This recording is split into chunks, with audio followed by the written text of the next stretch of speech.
Hello बच्चों, welcome back. Class को आगे कंटिन्यू करते हैं।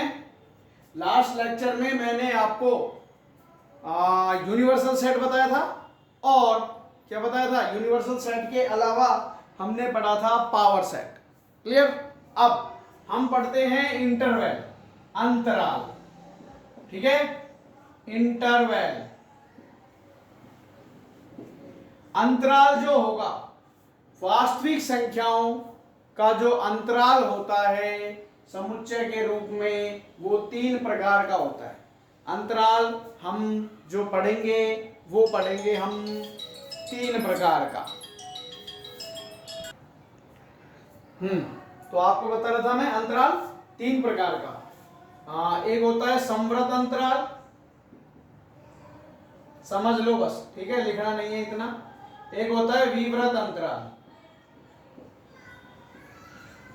और एक होगा अर्ध संवृत अंतराल।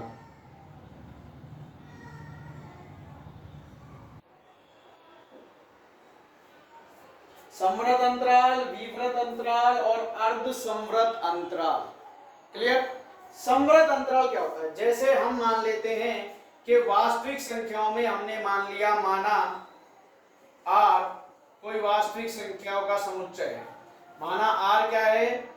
वास्तविक संख्याओं का समुच्चय है।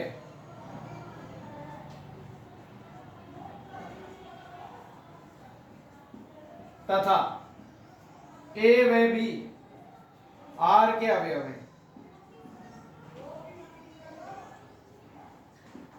ए और बी क्या है? आर के अवयव हैं। ध्यान रखना, आर वास्तविक संख्याओं का समुच्चय है और ए और बी आर के अवयव हैं। तब जो अंतराल है वो संवृत अंतराल कब होता है?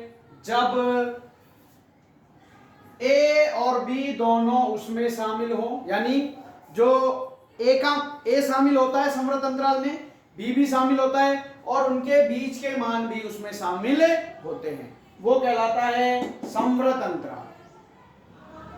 आगे बात समझ में। इसके बाद विवृत अंतराल। विवृत अंतराल क्या होता है कि ना तो ए शामिल होता है ना बी शामिल होता है, बस इसके बीच बीच के जो मान होते हैं वो शामिल होते हैं। किसमें? विवृत अंतराल में। इसके बाद अर्ध संवृत अंतराल क्या होता है? इसमें क्या होता है? ये 2 तरह का होता है, एक तो इस तरह से और एक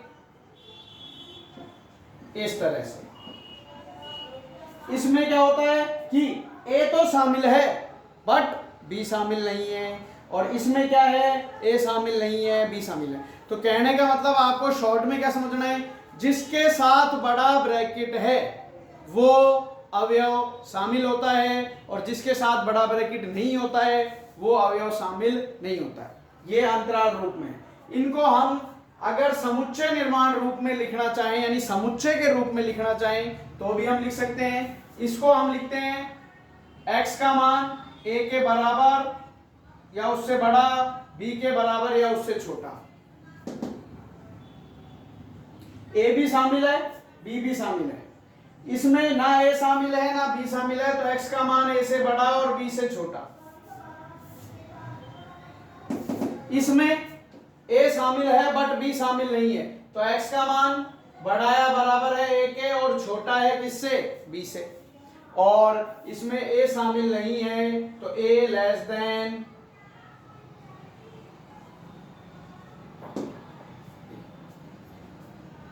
क्लियर। आगे बात समझ में। x का मान a से बड़ा और b के बराबर या उससे छोटा। क्लियर। ठीक है, ये हो गया अंतराल। ठीक है, दोबारा देख लो एक बार। जिसके साथ बड़ा ब्रैकेट है वो शामिल होता है, जिसके साथ बड़ा ब्रैकेट है वो शामिल नहीं है, वो शामिल नहीं होता है। अब यहां पर इसको हम जब समुच्चय रूप में लिखेंगे तो यहां बड़ा ब्रैकेट है तो लेस देन इक्वल टू, यहां बड़ा ब्रैकेट है तो लेस देन इक्वल टू, यहां छोटा ब्रैकेट है तो इक्वल टू हट जाएगा। फॉर एग्जाम्पल जैसे ये लिखा हुआ है, इसको समुच्चय निर्माण रूप में लिखना है। ठीक है, तो आप क्या लिखोगे? x, और अगर ऐसे लिखा हुआ है तो शामिल है तो बड़ा ब्रैकेट नहीं। इक्वल टू का मतलब शामिल है। बराबर भी हो सकता है, कम भी हो सकता है, बराबर भी हो सकता है, ज्यादा भी हो सकता है। बराबर तो है ही, ज्यादा भी हो सकता है। x का मान 0 के बराबर है उससे बड़ा, 5 के बराबर है उससे छोटा। क्लियर? तो ये इंटरवल हो गया।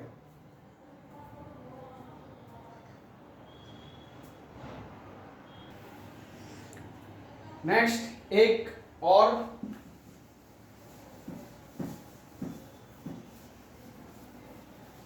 उचित उपसमुच्चय, थोड़ा सा बता देता हूं एक बार इनके बारे में।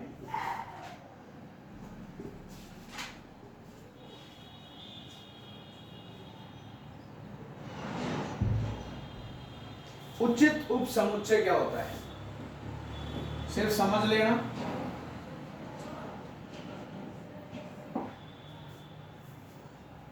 A 1 2 और B 1 2 3 यदि A का प्रत्येक अवयव B में है, समुच्चय A का प्रत्येक अवयव किस में है? B में। जैसे भाई एक ऐसे भी हो, A का प्रत्येक अवयव B में है और B का प्रत्येक अवयव A में है, तो ये तो समान समुच्चय हो गए, बता दिया था मैंने आपको। अगर A का प्रत्येक अवयव B में है तो A को B का क्या बोलते हैं? उचित उपसमुच्चय बोलते हैं। यानी B में कम से कम एक अवयव तो ज्यादा होगा ही होगा, बराबर नहीं होने चाहिए, वो तो समान हो गए। यदि A का समुच्चय A का प्रत्येक अवयव समुच्चय B में है तो A को B का उपसमुच्चय बोलते हैं, और ये एक उचित उपसमुच्चय है। ये क्या है? एक उचित उपसमुच्चय। क्लियर? अब अगला आता है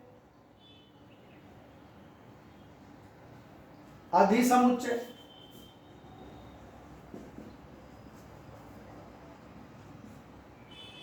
यदि इसी को देख लो, ए बी का क्या है?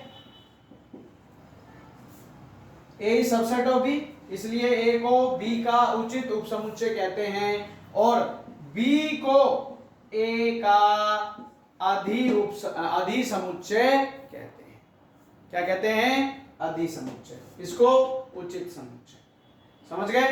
तो शॉर्ट में समझ लो, यदि ए बी का उपसमुच्चय है तो ए को बी का उचित समुच्चय कहते हैं और बी को ए का अधिसमुच्चय कहते हैं। ठीक है? ऐसे फिर एक और आता है एकल समुच्चय। एकल समुच्चय, नाम से पता चल रहा है ऐसा जैसे रिक्त समुच्चय था जिसमें एक भी अवयव नहीं होता है, ऐसे ही एकल समुच्चय होता है जिसमें एक ही अवयव हो। ऐसा समुच्चय जिसमें केवल एक अवयव हो एकल समुच्चय कहलाता है। तो ये याद रखना है, ठीक?